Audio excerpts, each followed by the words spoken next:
Bonjour, je m'appelle Marie Vidaillé, je suis co-chef d'équipe avec Stéphane Le Hérissi, ici à l'ICM, qui est un formidable centre de recherche.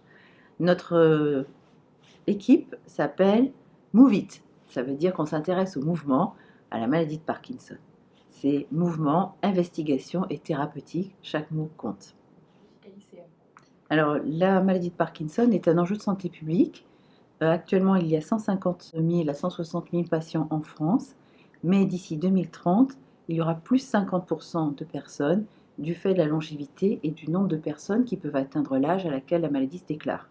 C'est aussi et surtout un enjeu de recherche, car cette maladie est un fardeau moral et physique pour la personne, même si on la traite, et donc il faut la mettre en lumière et trouver des solutions. Alors iceberg, c'est pas pour rien qu'on a utilisé ce mot, c'est parce qu'on recherche ce qu'il y a en dessous de la maladie de Parkinson, en dessous de ce que l'on voit.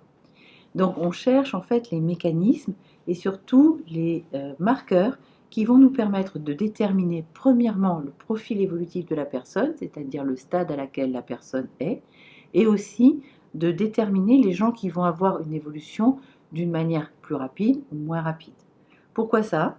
Parce qu'avec ces marqueurs qui vont être d'imagerie, de biologie, de physiologie, c'est-à-dire le mouvement des yeux par exemple, de marche, nous allons comme ça disséquer la maladie, trouver des choses un petit peu plus fines et un peu différentes des autres sites de recherche et arriver à faire de la médecine personnalisée.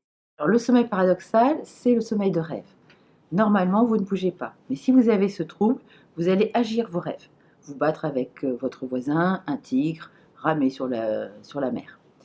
Quand vous avez ce trouble, il y a un risque d'évoluer vers une maladie de Parkinson. C'est donc une fenêtre avant la maladie dans laquelle on pourra probablement un jour, assez prochainement, développer des thérapeutiques pour limiter l'évolution des choses. Donc nous avons mis en place une technique d'imagerie, c'est-à-dire l'étude de la neuromélanine, ce qui fait noir sur la peau. Cette étude d'imagerie nous permet de détecter la gravité ou la sévérité de l'anomalie de la substance noire et d'autres structures, c'est-à-dire les structures atteintes dans la maladie de Parkinson, pour pouvoir détecter si cette maladie va évoluer et quand et comment.